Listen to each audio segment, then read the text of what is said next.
So this is our starting of pharmacology, chapter 43, first chapter, beta-lactam antibiotics. These are called beta-lactam antibiotics because they have the beta-lactam ring in their membrane. These are four membrane ring. So we classify these beta-lactam antibiotics into three groups because they inhibit the bacterial cell wall synthesis. ये inhibit करते हैं bacterial cell wall को. इसमें penicillin है, cephalosporin और मेसिलिनस है. मैं book से ही पढ़ाऊँगा ताकि आपको अच्छी समझ आ सके और आप इसको जो है वो समझ सके सीखना. ठीक है. First of all penicillin. Penicillin are two types, narrow spectrum and wide spectrum. We will talk about later. So first of all, penicillins. The penicillins are of two types, like narrow spectrum, wide spectrum. They have mechanism of action like they inhibit the transpeptidation reaction. ये inhibit करती है transpeptidation को. अगर आप यहाँ देखेंगे सबसे पहले आएंगी पेनिसिलिन, वो बाइंड करेगी पेनिसिलिन बाइंडिंग प्रोटीन के साथ पेरीप्लाज्मिक स्पेस में. ठीक है. फिर ये इनहिबिट करेगी क्रॉस लिंक को पेप्टाइडोग्लाइकन. ठीक है. जो बैक्टीरिया की सेल वॉल में पेप्टाइडोग्लाइकन आके जो है वो क्रॉस लिंक करते हैं उनको इनहिबिट कर देगी. ठीक है. उसके बाद सेल वॉल को जो है वो, जिसकी वजह से सेल वॉल जो है वो डेफिसिट हो जाएगी और हमारे पास ऑटोलाइटिक एंजाइम्स आ जाएंगे और जो बैक्टीरियल जो सेल वॉल है, सेल वॉल वो बनना बंद हो जाएगी, उसकी सिंथेसिस नहीं होगी. तो ये मतलब एक्शन इससे करती है, पेनिसिलिन बाइंडिंग प्रोटीन से बाइंड करती है. ठीक है. और इनहिबिट कर देती है ट्रांसपेप्टाइडेशन रिएक्शन को, जिससे क्रॉस लिंक नहीं होती पेप्टाइडोग्लाइकन की और बैक्टीरिया सेल वॉल बनती नहीं है और फिर एंजाइम आते हैं वो ख़त्म हो जाती है. ठीक है. ये इसका मैकेनिज्म एक्शन हो गया. ठीक है. यहाँ पे लिखा हुआ है. वो चीज़ बताऊँगा जो चैप्टर से आपने करनी है. सेकंड इज़ हमारे पास की रेजिस्टेंस ये होती है कि बैक्टीरिया जो है प्रोड्यूस करते हैं बीटा लैक्टमेजेस. ये वो एंजाइम होते हैं जो इनहिबिट करते हैं बीटा लैक्टम एंटीबॉडीज, मतलब पेनिसिलिन को इनहिबिट कर देते हैं. ठीक है. ये बैक्टीरिया प्रोड्यूस करते हैं बीटा लैक्टमेजेस. ठीक है. अब इससे बचने के लिए हम क्या करते हैं, इससे बचने के लिए हम जो है वो साथ ऐड करते हैं क्लेवुलिनिक एसिड, सल्बैक्टम और टेजोबैक्टम. ये तीन हम बैक्टीरिया एंजाइम्स ऐड करते हैं. ठीक है. जिसकी वजह से ये इनहिबिटेड होता है, ये प्रिवेंट करते हैं बीटा लैक्टमेजेस बनने से और पेनिसिलिन अपना काम करती रहती है. इन तीन चीज़ें हम साथ दे सकते हैं पेनिसिलिन के साथ. ये एमसीक्यूज आता है, ये लाजमी करना है आपने. ठीक है.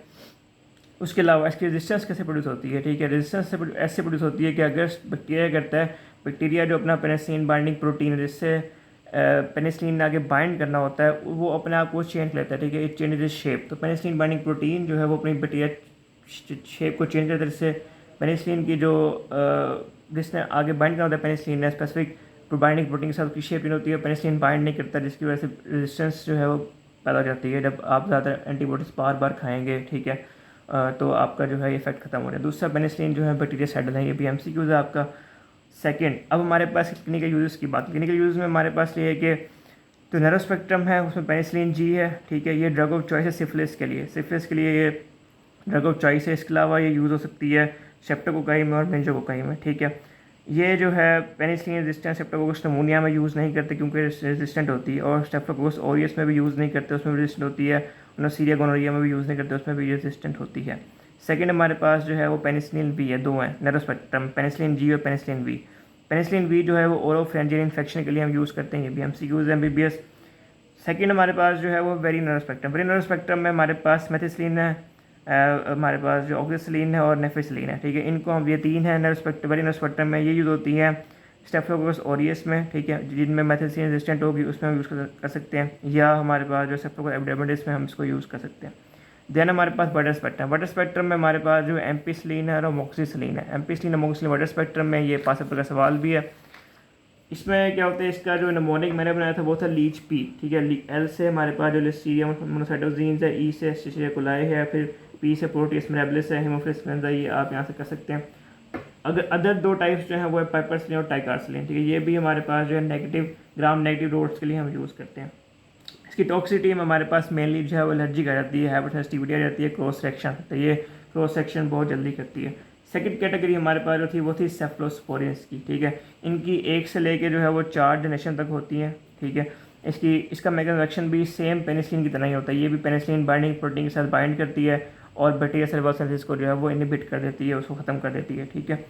इसमें रेजिस्टेंस जो होती है, रेजिस्टेंस 2 तरीक़ों से होती है. एक पेनिसिलिन की तरह ही होती है कि अपने पेनिसिलिन बाइंडिंग प्रोटीन्स को चेंज कर लेगी. दूसरा डिक्रीज इन मेम्ब्रेन परमेबिलिटी. ये अपनी मेम्ब्रेन परमेबिलिटी को डिक्रीज कर लेती है, जिसकी वजह से हमारे पास जो है वो रेजिस्टेंस बढ़ जाती है.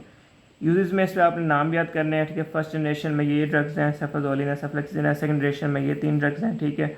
और थर्ड जनरेशन में हमारे पास इसमें जो मेन एमसीक्यू आता है वो ये आता है कि सेफ्ट्रियाजोन और सेफोडाइम, ठीक है, ये 2 ड्रग्स करंटली जो है वो यूज़ होती हैं एक्टिव स्टेन और PRSP के लिए, ठीक है। पेनिसिलिन रेजिस्टेंस स्ट्रेप्टोकोकस निमोनिया के लिए जो है वो ये इस वक्त यूज़ की जा रही हैं। उसके अलावा 4 जनरेशन ऑफ ड्रग्स के नाम याद कर लें, और ये जो है यूज़ होती है हैन के लिए। हैन का मतलब है निमोनिक हैन, हैन से एच का मतलब हीमोफिलियस के लिए, ई से इंटेरोबैक्टर के लिए और एन से एंसीडिया के लिए, ठीक है। इसकी टॉक्सिसिटी भी हमारे पास जो है एलर्जी को हाइपरसेंसिटिविटी रिएक्शन वगैरह इसमें जो है वो होते हैं। अदर बीटा लैक्टम ड्रग्स जो है मिसलिनियस ड्रग्स की बात करें तो उसमें हमारे पास एस्टियोनैम है, ठीक है। एस्टियोनैम जो है ये भी ग्राम नेगेटिव रोड्स के लिए होते हैं, ग्राम नेगेटिव रोड्स के लिए होते हैं, ये ग्राम पॉजिटिव इफेक्ट नहीं करते हैं एस्टियोनैम, ये बात याद रखें। सिर्फ ग्राम नेगेटिव रोड्स के लिए होंगे, लाइक सुडोमोनास के लिए, क्लेप्सिला के लिए, जब आप पैथो में पढ़ेंगे।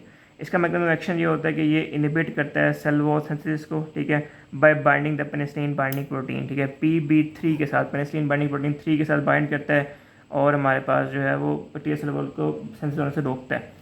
और ये जो है इसको हम लाजमी तौर पर देते हैं अमाइनोग्लाइकोसाइड्स के साथ, ठीक है, ये भी MCQ है।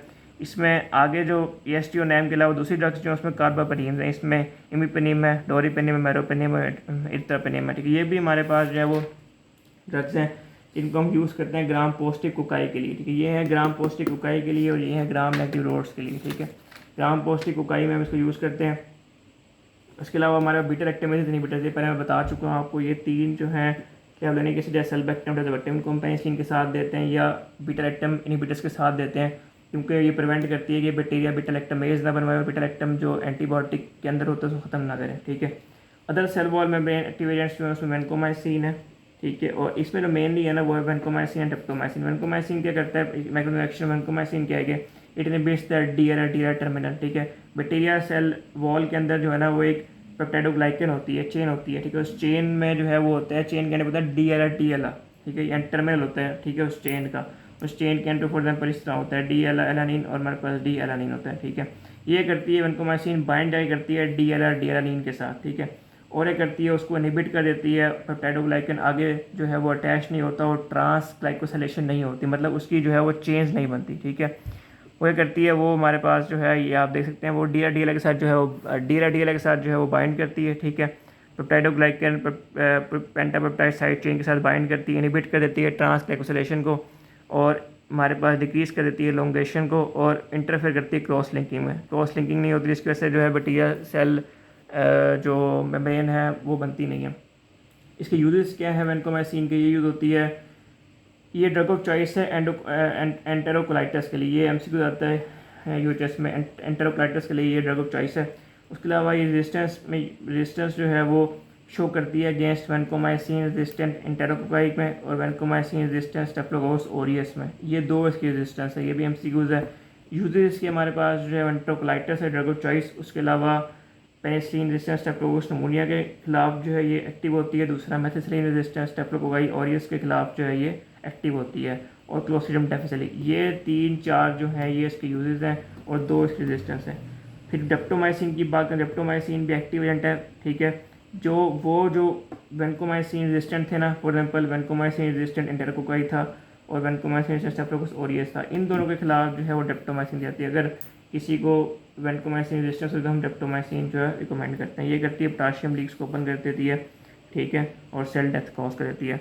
फिर इसके बाद इसकी इन सब की टॉक्सिटीज़ की बात की जाए तो पेनिसिलिन की टॉक्सिटी में आप देख सकते हैं कि आपके पास जो है वो जॉइंट स्वेलिंग हो जाएगी, एलर्जी हो जाएगी, ठीक है, क्रॉस एक्टिविटी हो जाएगी, GI डिस्ट्रेस हो जाएगी, नोजिया डायरिया वगैरह हो जाएगी और रैश हो जाएगी। अगर एम्पिसिलिन जो है वो रैश करती है।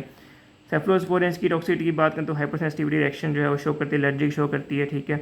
उसके बाद कार्बोपेनियम्स की बात करें तो इसकी भी क्रॉस एक्टिविटी, अब आप ये देखेंगे ये भी क्रॉस एक्टिविटी में है, ये भी क्रॉस एक्टिविटी में, it also cross activity, but जो हमारे पास एस्टियोनैम है, ठीक है, जो मोनोबैक्टम्स हैं, ये जो है ये ड्रग्स जो हैं ये क्रॉस एक्टिविटी कॉज नहीं करते हैं, ठीक है। ये यूएचएस के MCQ आता है कि वो कौन से बीटा लैक्टम है जो है वो एंटीबायोटिक्स हैं जो कि क्रॉस एक्टिविटी कॉज नहीं करते हैं, जिनको हम दे सकते हैं, तो वो हमारे पास जो है वो एस्टियोनैम है जो क्रॉस एक्टिविटी जो है वो कॉज नहीं करते, they do not cause cross activity. उसके अलावा हमारे पास जो है वो वैनकोमाइसिन की बात करें तो वैनकोमाइसिन जो है उसकी टॉक्सिटी में रेडमैन सिंड्रोम है। रेडमैन सिंड्रोम जो है यूएचएस में सवाल आता है। रेडमैन सिंड्रोम जो होता है वो फ्लशिंग कॉज करता है हिस्टामिन की वजह से, ठीक है ना, डिफ्यूज फ्लशिंग कॉज कर देगा। The man looks like that because flushing है ड्यू टू हिस्टामिन। इसमें चिल्स हैं, फीवर्स हैं, ऑटोटॉक्सिटी और नेफ्रोटॉक्सिटी जो है वो कॉज होगी। फिर लिपोपेप्टाइड डेप्टोमाइसिन है, ठीक है, डेप्टोमाइसिन जो है मायोपैथी वगैरह जो है वो कॉज करती है, मस्कुलर डिसफंक्शनिंग कॉज करती है। ये था चैप्टर 43।